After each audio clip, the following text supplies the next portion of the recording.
من روزا بی خودی تو پق میزنم تو حرفا. همه چی شد برام از وقتی که شیری ترکی شمات برام. خیلی سخته قاضی به بازی بری به بازی بازم. تو نازی واسم تو خواستی بازندشم تو عشقه، چون تو فوقش به یکی دیگه دل بیدی داره. اونم مثل تو یه دل بیدین و ایمونی که نمیتونه باشه مثل من واسه تو. لب تر کن منم حاضرم تا 100 تا سب کنم، تا یک لحظه دستا تو لمس کنم. من از دست دادم تو رو با غم تو جون میدم و حاضرم واسه تو بدم همه وجودم. و تو طعم کدوم تنها چشیدی که کردی از رد تو دور منو. ازم با حرفات منو خیلی گفتم که تنهام نرو.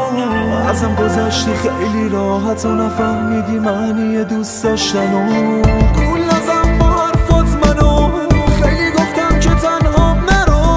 ازم گذشتی خیلی راحت نفهمیدی معنی دوست داشتنو. زمان تابستون و با هم قدم زدیم، تو رفتی و از لیست منو ختم زدی. دیگه امیدی نیست واسه یه ادامه درد. چیه دوست نداری بدم ادامه پس؟ حرفامو به کی بزنم و خالیشم از غم؟ دیگه نمیشه دور و برش آفتابیشم اصلا. فکر نمیکردم که یه روزی بی توشم، دیگه طاقت سوختن نداره بی توشم. حتی بی تو شب فشار رنگی نداره، مثل بارونی که چشم به راه رنگین کمانه. یا که برگی در حال افتادن از درخت تر که میگه تو به این زندگی و وقت بعد. تو منطقا چقدر به هم علاقه داشتی که اینجوری رفتی و منو تو علاقه کاشتی. کاش میشد که دوباره بازم مال هم باشی، شب بخوابیم و دوباره کنار هم پاشیم و تا ابد منو تو کنار هم باشیم.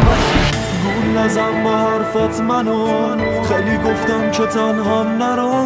ازم گذشتی خیلی راحت و نفهمیدی معنی دوست داشتنو.